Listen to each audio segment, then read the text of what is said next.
இந்த வழக்கு தினமும்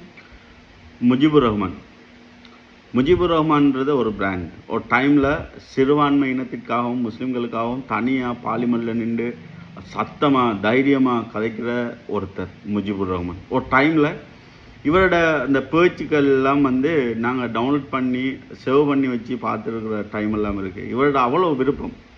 கடந்த சில நாட்களாக சில மாதங்களாக இவரோட இந்த எடுத்துக்கொள்கிற தலைப்பு கதைக்கிற விவாதத்திற்கு வர முறைகள் இதுகள் ஒன்றுக்கு பின்னான ஒரு சில கருத்துக்கள் இதெல்லாம் பார்க்கும்போது சின்ன சந்தேகம். இவர் கதைக்கிறது சரியா, இல்லாட்டி இவர் இதுக்கு முதல் கதைக்கிறது தான் சரியா, இல்லாட்டி இப்போ கதைக்கிறது சரியா, இவர் ஏன் இப்படி கதைக்கிறாருன்றெல்லாம் நமக்கு தோணுது. அது எதார்த்தம் தானே, வித்தியாசம் விலங்கு தானே, தொடர்ந்து பார்த்துட்டு வர ஆக்களுக்கு அந்த மாதிரி. இப்போ உயிர்த்த ஞாயிறு தாக்குதல் சம்பந்தமாக முன்னைய அரசாங்கங்களை விட இந்த அரசாங்கம் கொஞ்சம் வாக்கு தந்திருக்காங்க. இதுக்கான நியாயத்தை பெற்று தருவோம் அப்படின்ட்டு. அதுக்கான சில வேலைகள், நிறைய வேலைகள் நடந்துட்டுருக்கு. இந்த கோர்ட் விஷயம், இந்த வழக்குகள் சம்பந்தமாகவும் ஒவ்வொரு நாளும் வழக்குகளை போட்டு அதில் ஆதாரங்களை திரட்டுதலாக இருக்கட்டும், சாட்சியங்களை கண்டுபிடிப்பதாக இருக்கட்டும், இப்படி நிறைய விஷயங்களை இந்த கவர்மெண்ட் செஞ்சிட்ருக்கு. அப்போ இதற்கு முன்னால் இதை பார்க்குறீங்களும் இல்லை, கேட்குறீங்களும் இல்லை, ஒன்றுமே இல்லைன்னு சொன்னாக்கள் இப்போ என்ன பிரச்சனை? ஒவ்வொரு நாளும் வழக்கு போடுறதே பிரச்சனை. அப்போ எப்படிடாப்பா இதை கண்டுபிடிக்கிறது? இது என்ன சம்பவம்? அப்போ எங்களுக்கு தெரியும், ஆதாரங்கள் அளிக்கப்படுது, சாட்சியாளர்கள் காணாமலாக்கப்படுகிறார்கள், அவர்கள் என்ன நடக்குதுன்றே தெரியா. இப்படியெல்லாம் நிறைய பிரச்சனைகள் இருக்கும்போது அவர்கள் ஒவ்வொரு நாளும் வழக்குகளை போட்டு தனியாக அந்த சாட்சியங்களை விசாரித்து கொண்டிருக்காங்க. இதை நாங்கள் எப்படி பார்க்கணும்?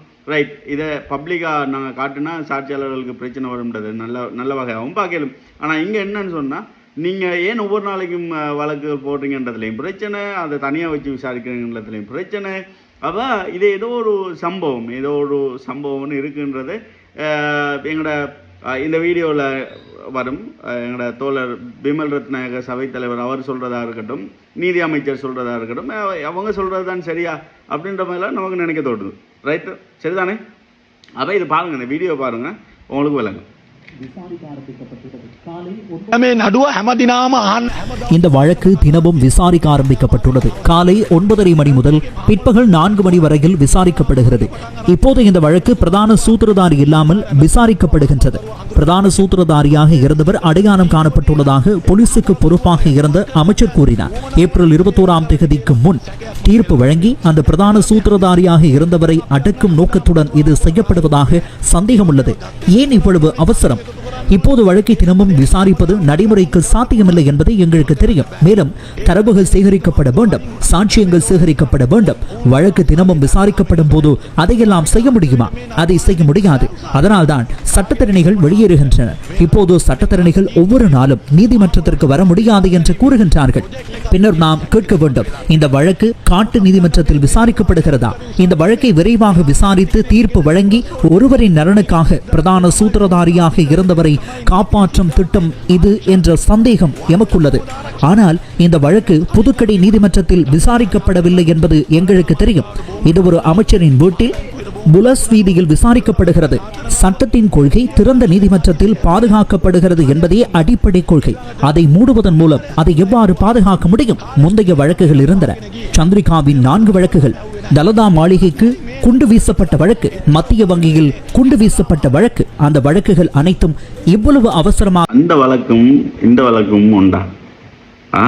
இது என்ன சம்பவம்? அது என்ன சம்பவம்? இப்போ இருக்கிற அரசாங்கம் வேற, அப்போ இருந்த அரசாங்கம் வேற. அதில் அந்த சூழ்நிலைகள், அதில் விஷயங்கள் எல்லாம் வேறுபாடுகள் இருக்குது அதுக்கு. அப்போ இந்த அரசாங்கம் இவங்களோட ஸ்டைலில் தான் செய்வாங்க. அந்த டைமில் இந்த அரசாங்கம் இருந்துருந்தா ஒருவேளை இதே மாதிரி நடவடிக்கைகளை எடுத்துக்கொள்றதுக்கு வாய்ப்பும் இருந்திருக்கும். அப்போ இந்த மனுஷன் என்ன மாதிரி இதை யோசிக்கிறார், ஏன் இதோட அதை கொண்டு முடிச்சு போடுறார்? அப்போ அது மாதிரி தான் இதை விசாரிக்கணும். நீங்கள் 3 மாதத்துக்கு ஒருக்கா 6 மாதத்துக்கு ஒருக்கா வழக்கை தள்ளி போட்டு நீங்கள் விசாரிங்கன்னு சொல்ல வாரதா? பிரச்சனை ஒன்று இருக்குன்னா பார்ப்போம். அவகாசம் வழங்கப்பட்டது, விசாரிக்கப்படவில்லை.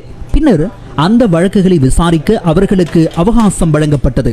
சிறிது நேரத்திற்கு பிறகுதான் அவர்கள் அந்த வழக்குகளை விசாரித்தனர். அவர்கள் எப்போதும் இதை கேட்கவில்லை. பிறகு ஏன் அவர்கள் இந்த வழக்கில் மட்டும் இவ்வளவு ஆர்வம் காட்டுகின்றார்கள்? ஒவ்வொரு நாளும் அதை விசாரித்து இந்த தீர்ப்பை விரைவாக வழங்குகின்றார்கள். இப்போது உயிர்த்த ஞாயிறு தாக்குதல் பற்றி அவர் பேசும் விதத்தை பாருங்கள். இது என்ன? உயிர்த்த ஞாயிறு தாக்குதல் தொடர்பில் விசாரிக்கப்பட வேண்டும். குற்றவாளிகள் தண்டிக்கப்பட வேண்டும். அதுதான் அந்த உரையை காட்டுகின்றது. ஆனால் அவர் கூறிய முக்கிய வார்த்தைகளை எடுத்துக்கொண்டால் இது இப்போது காட்டு நீதிமன்றத்தில் செய்யப்படுகின்றது. வழக்கு ஒரு அமைச்சரின் பங்களாவில் விசாரிக்கப்படுகின்றது. அமைச்சர் பங்களா. பின்னர் சாட்சியாளர்கள் வர முடியாதபடி வழக்குகள் தினமும் விசாரிக்கப்படுவதாக அவர் கூறுகின்றார். அதனால் சட்டத்தரணிகள் தயாராக முடியாது. அமைச்சர் விஜிதா அல்லது எனது வீட்டில் விசாரிக்கப்படுவதாக அவர் கூறுகின்றார். நாங்களே அமைச்சர்கள். அதன் பிறகு என்ன சொல்லப்படுகின்றது? முக்கிய சந்தேக நபர் இல்லாமல் விசாரிக்கப்படுவதாக கூறுகின்றார். முதலில் நான் தெரிந்து கொள்ள விரும்புகின்றேன், நீதி அமைச்சர் எனக்கு சற்று நேரம் வழங்குங்கள்.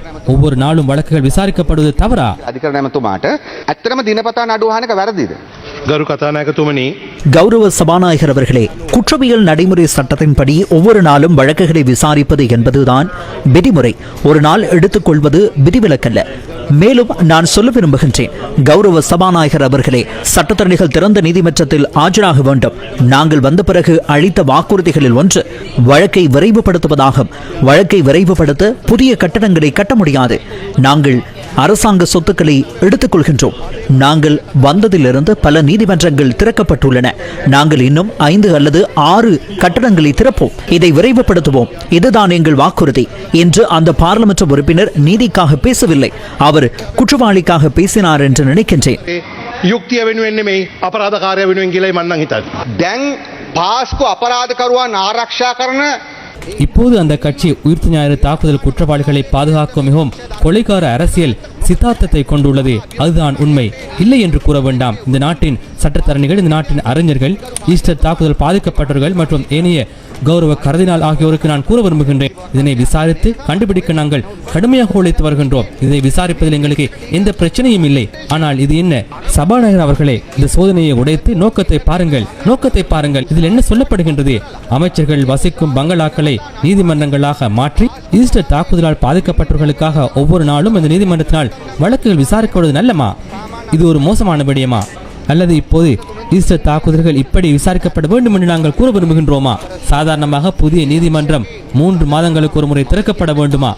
சபாநாயகர்களே, அந்த செழிப்பை நான் இங்கு உண்மையில் மணக்கின்றேன். அந்த ஈஸ்டர் பிசாசை இங்கு மணக்கின்றேன். அதாவது ஈஸ்டர் தாக்குதல் நடத்தியவர் யார், அதன் அரசியல் சூத்திரதார் யார் என்பது எங்களுக்கு தெரியும். அது ராஜபக்சன் என்பது எங்களுக்கு தெரியும். கடந்த முறை உரையில் இந்த கட்சி யாரை தாக்கியது? ஷானி அபேசேகர, ரவி செனவிரத்ன, அனைத்து விசாரணை அதிகாரிகளையும் தாக்கினர். சார், இப்போது என்ன இது? இப்போது ஒரு குழு கொலையாளிகளின் பைகளில் அமர்ந்து இங்கே பேசிக் கொண்டிருக்கின்றது. இப்போது நான் எளிமையாக கேள்வியை கேட்கின்றேன்.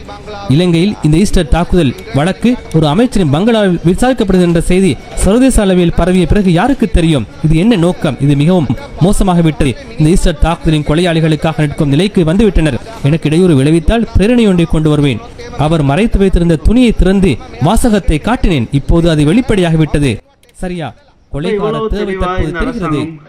வேலைகளை முன்னெடுத்து செல்லும் போது நாங்கள் ஏன் அதில் இடையில குறுக்கிடணும்? இது என்ன சம்பவம்? இல்லாட்டியே நீங்கள் என்ன கேட்கணும்? இப்படி நடக்குது, இப்படி நடக்குது, இதில் அப்டேட் என்ன, இப்போ என்ன நடந்திருக்குன்னு சரி கேட்கணும்.